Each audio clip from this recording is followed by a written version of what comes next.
안녕하세요. 한국다양성연구소의 온라인 다양성 훈련에 오신 여러분들을 환영합니다. 오늘은 이주, 한국 사회에서 살아가게 되는 이주민들의 삶과 차별과 억압에 대해서 이야기를 나눠보도록 하겠습니다.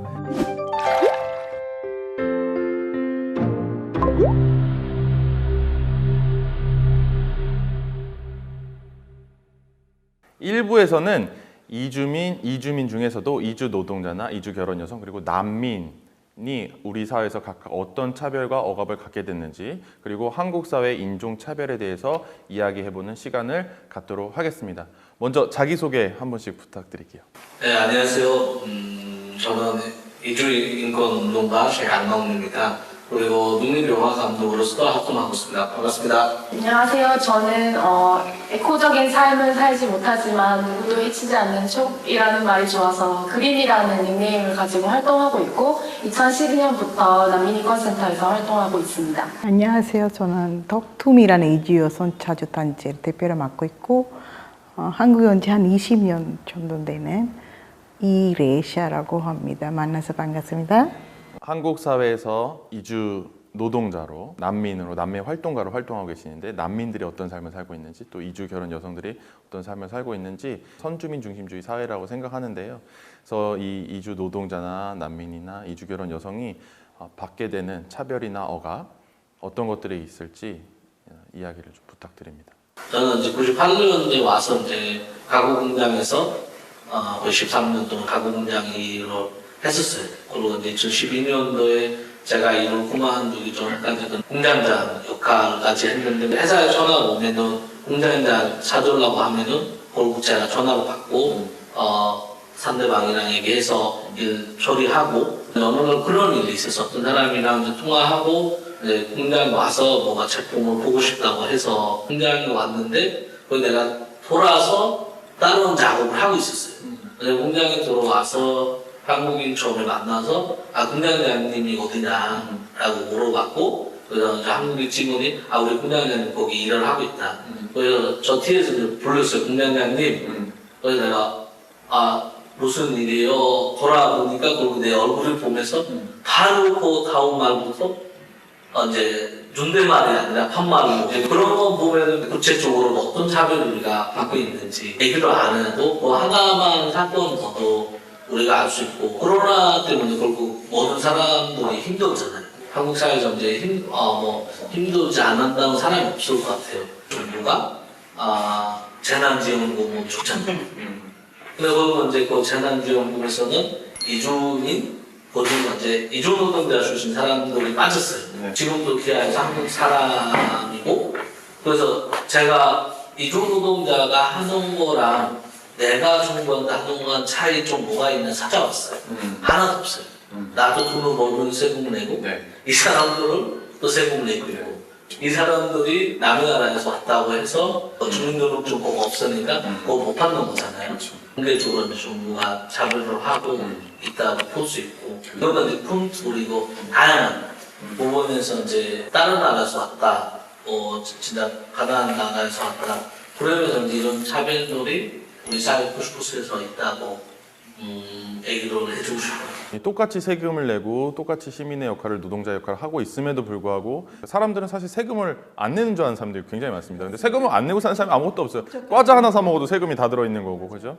그래서 사실은 세금도 다 내고 있는데 오히려 복지나 이런 권리들을 누리고 있지 못한다는 말씀과 함께 또 시민의식 쪽으로 내려오면 공장장이라고 해도 또 저는 어떤 분은 목사님인데도 뭐 교수님인데도 그냥 반말을 바로 하는 상황들이 많다고 하더라고요. 난민들의 상황은 좀 어떨까요? 난민들의 상황 말씀드리려고 하면 일단 한국 사회에서의 난민 제도 역사를 좀 짧게 말씀을 드려야 될 것 같은데 이제 우리나라 같은 경우는 난민 제도, 그러니까 난민 협약이라고 하는 국제적으로 이제 약속한 난민의 권리를 보장하자라고 하는 어떤 국제 문서가 있는데 그걸 가입한 게 이제 92년도예요. 그게 이제 OECD에 가입을 하려고 준비를 하는 과정에서 대한민국도 같이 가입을 하게 되면서 이제 94년도부터 공식적으로 처음 난민 신청을 이제 받게 됐어요. 현재까지 거의 한 26년, 27년 정도 된 것 같아요. 그 정도로 이제 긴 시간 동안 난민 심사 신청을 한 분들이 거의 누적으로 한 작년 기준 6만 4천 명 정도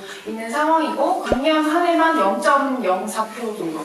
그러니까 거의 1%도 안 되는 사람들이 지금 난민 지위를 인정을 받고 있어요. 이게 난민 지위 인정받는다고 하는 거는 조금 복잡하게 들리실 수 있겠지만 이제 한국 정부가 난민의 권리를 확인을 해줘야 한국에서 본인들의 어떤 난민으로서의 권리를 보장받고 이렇게 사실 수 있는 제도적인 시스템이 이렇게 되어 있는 부분이 있기 때문에 무조건 심사 절차라고 하는 어떤 특수한 기간을 거쳐야 하거든요. 그런데 이게 보통 한국에서는 5년, 6년 정도 걸려요. 근데 다른 나라 같은 경우는 캐나다 같은 경우는 1년 반 오래 걸려도 똑같은 나라에서 똑같은 이유로 출국을 하셔서 한 분은 영국을 가시고 한 분은 한국에 오셨는데 영국에 가신 분은 6개월 만에 난민증을 받고 이분은 18년에 걸려서 난민증을 받으실 그러니까 막 그 정도로 너무 이 심사가 장기화되는 게 좀 되게 큰 문제다. 그리고 심사이자 하나하나의 과정에서 굉장히 인권 침해가 많이 일어나고 있어요. 그래서 최근에 이제 많이 이슈가 됐던 거는 난민이 가짜다라고 심사관들이 예단을 하고 이 사람들이 하지도 않은 말을 인터뷰 면접 조서에다 이렇게 적은 거예요. 그래서 나는 난민이 아니다. 나는 한국에 돈을 벌러 왔다. 라고 본인들이 말도 하지 않았는데 심사관들이 그렇게 가짜로 적은 거죠. 어마어마한 사람들이 거의 심사를 제대로 못 받고 있는 뭐 그런 상황이라고 보시면 될 것 같고요. 심사 과정뿐만 아니라 이 심사 과정에서 삶을 살아가시잖아요. 한국에서 뭐 5년, 6년 또는 길게 아까 20년 뭐 이렇게도 어쩔 수 없이 한국에 이제 밖의 상황을 위해서 돌아갈 수 없는 분들이 많이 계시니까 인간으로서 이제 보장을 받아야 하는 처우 권리가 지금은 저는 거의 전무한 상황이에요. 왜냐하면 법무부의 어떤 구조 자체가 이 사람들은 난민 신청을 가짜로 하는 것 같다. 그러니까 가짜를 자연해야 된다. 약간 이런 구조가 많기 때문에 어떻게든 신청을 이제 막으려고 하는 거죠. 신청을 막으려고 어떻게 생각을 하냐면 이 사람들의 최대한 이 처우 권리를 보장을 해주지 않는 방편이에요. 그러니까 체류 기한도 3개월씩 끊어서 주는 거예요. 1개월씩 끊어서 주면서 이제 고통을 주는 거죠. 그리고 당연히 노동하는 권리도 무조건 다 주는 게 아니라 굉장히 예외적으로 따로 이제 허가를 받아야 되고. 근데 지원금도 안 주는데 일도 못하게 하면은 뭘로 살라는? 네, 그러니까 이제 출국해라는 거죠, 사실. 그냥 나가라는 뜻이 있는 거예요. 네, 암묵적으로. 실제로는 그러면 어떻게 버텨야 되나요? 지원금도 주지 않고 노동도 못하게 하는데 그럼 그 기간이 뭐 수년에서 20년까지도 간다고 했는데 그럼 그 기간 동안에 어떻게 살고 계시나요? 만약에 주변에 어떤 뭐 인적 자원이라든지 물적 자원이 있으신 분들은 그 이제 막 끌어다 쓰신 거 예를 들어서 뭐 종교가 있으신 분들이거나 문화적으로 이렇게 뭐 아랍권이라든지 이렇게 서로 도울 수 있는 사람들이나 자원들이 있으면 그 안에서 해결하시는 분들도 계시고 또는 이제 정보에 대한 접근권이 있으신 분들 뭐 인터넷을 잘 자유롭게 활용하실 수 있거나 뭐 되게 소식 이리저리 잘 들으시는 분들 있어요. 성격이 좋으셔가지고 지하철 타가지고 저 반대편에 이제 나우이스탄가에서 오신 것 같은데 그래서 이제 말을 거셔가지고 정보를 얻고 이런 수완이 좋으신 분들 정말 심각한 상황은 뭐 구금 상태에서 생명의 위협에 있는 직전 이제 뭐 사망 직전에 이르시는 분들도 본 적도 있고 도금이 막 거의 막 6년 7년 이런 상태에 있으셨던 분도 계셨고 집이 없으니까 노숙을 이제 계속 노래방이나 뭐 이런 이태원에 이제 하루에 5,000원씩 이렇게 있으시는 그런 것도 있거든요. 많이 노숙하시면서 오시는 것 같아요. 저희한테도. 네. 국가가 사람을 대하는 태도가 기본적으로 똑같다는 생각이 들어요. 이주 노동자도 노동자로 인정을 해주거나 이주민 또는 시민과 동등한 권리를 우리가 보호해주고자 한 게 아니라 일을 엄청 시키고 착취해도 법의 안전망엔 전혀 보호받지 못하는 그런 상태로 그냥 내버려뒀듯이 난민도 협약은 했으니까 어쩔 수 없이 두긴 하는데 최대한 질질 끌면서 보호를 안 해주고 법의 보호를 받지 못한 상황에 그냥 내버려 두는 상황들이 드러나는 현상들은 다르지만 결국에 이 태도나 겪게 되는 상황들이 같다는 생각이 드네요.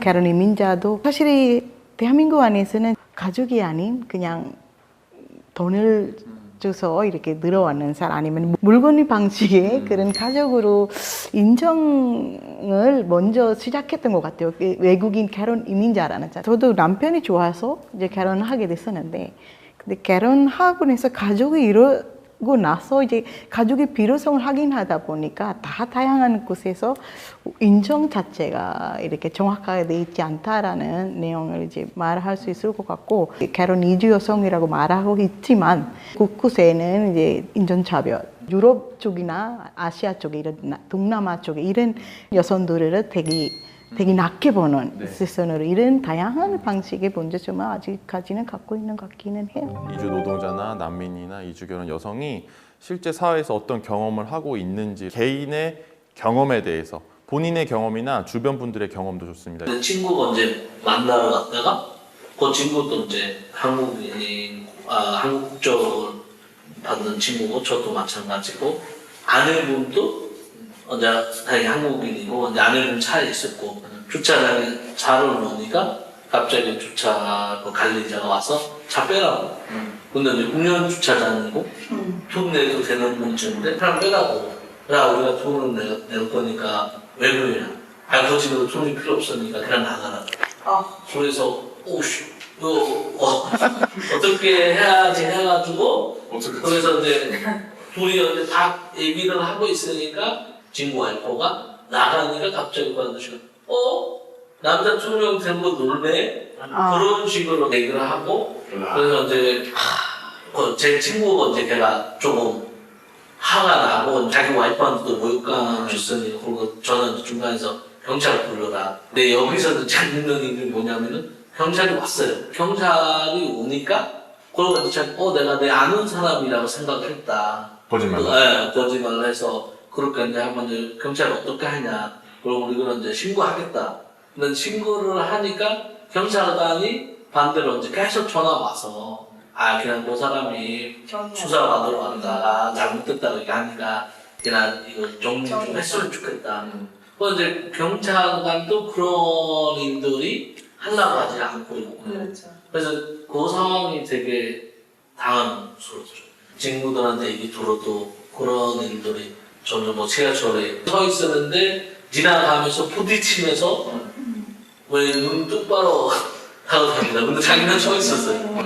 그래서 억울해가지고 그냥 서 있는 사람은 어깨빵 하고 가더니 왜 째려보냐면서 저도 지하 상가에 이제 물품을 사러 갈 때가 이제 있잖아요. 자주 마음에 드는 옷 있으면 이제 골라서 거울 앞에서도 놓고 하는데 그 가게 주인이 칙 하는 거예요. 그냥 내가 만지니까 나에만 따라다니면서 그거 이제 정리하는 거예요. 근데 자꾸 그래서 찝찝하잖아요. 그래도 이제 물건이 살려고 가는데 하나가 마음에 안 들어서 이제 안 하려고 사는 억울이 다 빼고 왜 갖고 왔냐라고 반말을 이제 하는 거예요.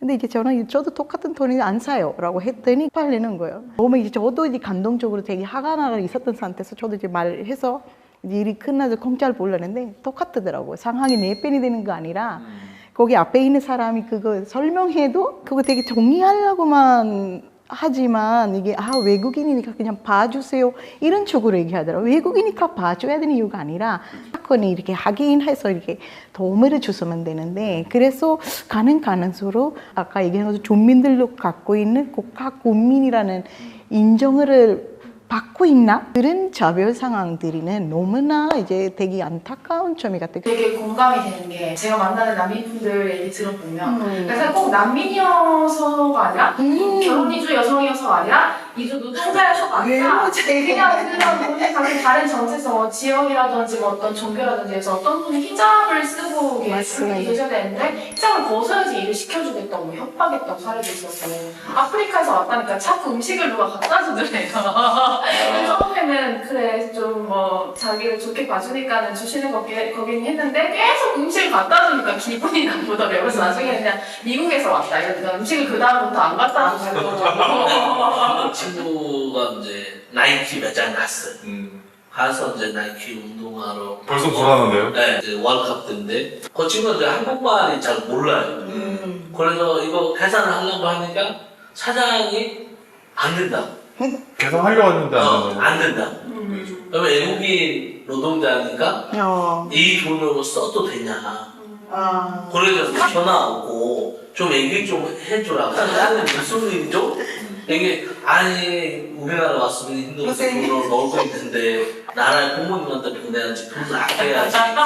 그런 건 보면은 한국이 되게 한국 사람들이 되게 정이 있고 그런 거 엄청 못 사게 하는 거는 상상도 못 했는데 불법으로 살고 싶은 사람 없지 않습니까? 저 미등록이라 하고 있지만 불법으로 내버려 두는 거죠.